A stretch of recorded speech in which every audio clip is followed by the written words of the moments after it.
Die letzten sonnigen und warmen Tage liegen hinter uns und die Natur stellt sich so langsam auf den Winter ein. Auch für das Wild gibt es so einige Herausforderungen, denn durch den Ernteschock sind viele Äsungs- und Einstandsmöglichkeiten verschwunden.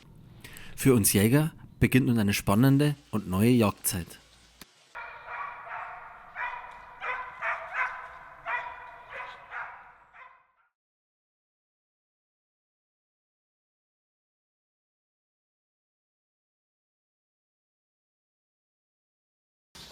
Wir haben jetzt Mitte Oktober.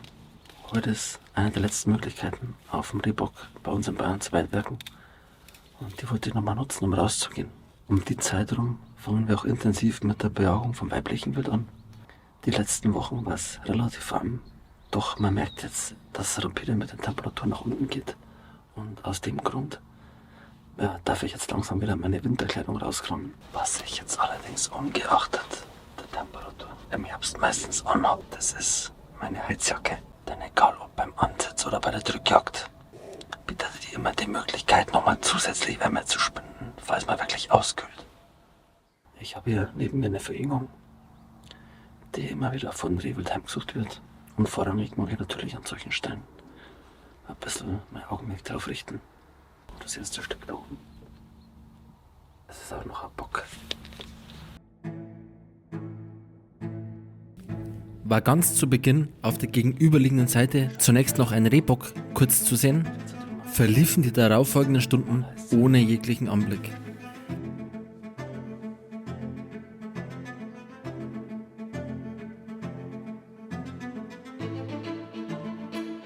Lediglich ein Mäusebussard vertrieb mir etwas die Zeit.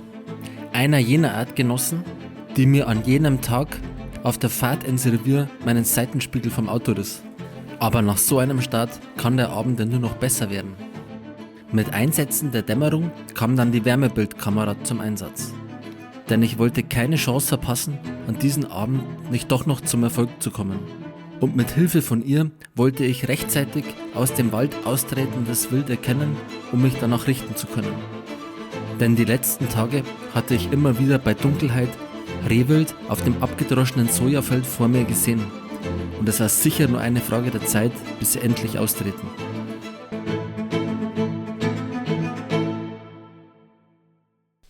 Ja, direkt vor mir im gegenüberliegenden Wald sind jetzt Wärmequellen. Und es schaut nach Rehen aus. Ich vermute mal wegen dem Größenunterschied. Es ist ein Geiß mit Kids.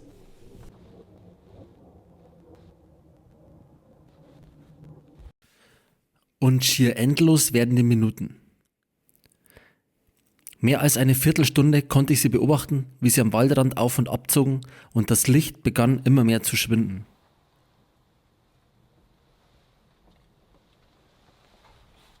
Aber dann, auf die letzten Minuten, passierte es dann doch.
Das Kids brach im Knall zusammen.